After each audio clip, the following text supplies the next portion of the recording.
The great Bill Walton, the Hall of Famer. Later on today's show, Richard Jefferson is going to talk with us, and the author of a new biography about Pete Maravich, the late Pete Maravich. So we've got that book here.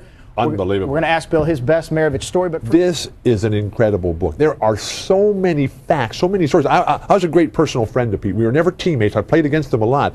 But this book has been so interesting and entertaining to me. I'm an avid reader, and this book has captured my imagination. And if I put everything else aside as I just power through this every day. And I can remember when Pete got traded from Atlanta, where he started his career, over to New Orleans when the team went down there in his expansion team. And they had never won a game. They were 0-14, and they were the worst team in the league. And Otto Moore was the center, and they couldn't do anything, but Pete was just lighting them up.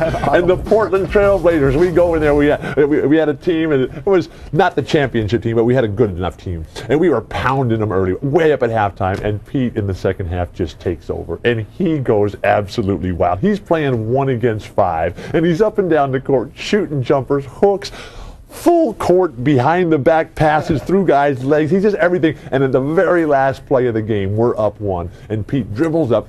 4 of our guys go chase him because they know he's not going to pass it, and he's falling out of bounds, and he shoots it as he's tumbling over the row of fans in the corner. Literally. And I am standing underneath the basket waiting for the last rebound of the game. We're going to win the game, and they're not going to win a game ever, the New Orleans Jazz. And the ball swishes perfectly through the net. He's unbelievable. And he reminds me a lot, if you can compare him to anybody, to Steve Nash today, although Pete was much bigger. Pete's 6'5", and much more athletic in terms of the jumping ability until he tore his knee up. I mean, that really changed everything for Pete. And amazing about Pete, 44 points per game, career, for 3 straight years in an era with no three-point line. Dale Brown, who coached at LSU after Press and Pete were there, Dale Brown went back and charted all the games with the running score, Maravich free throw, Maravich 22-foot jumper, Maravich layup.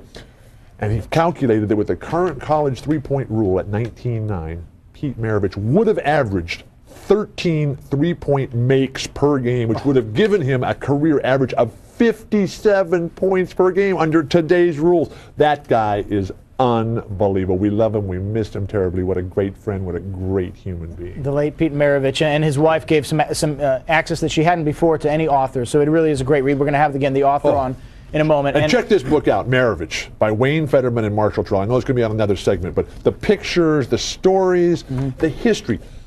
I can't believe, I'm blown away by how hard these guys worked, Fetterman and Terrell, to put this together. This is a great story, stuff that I had no idea went down.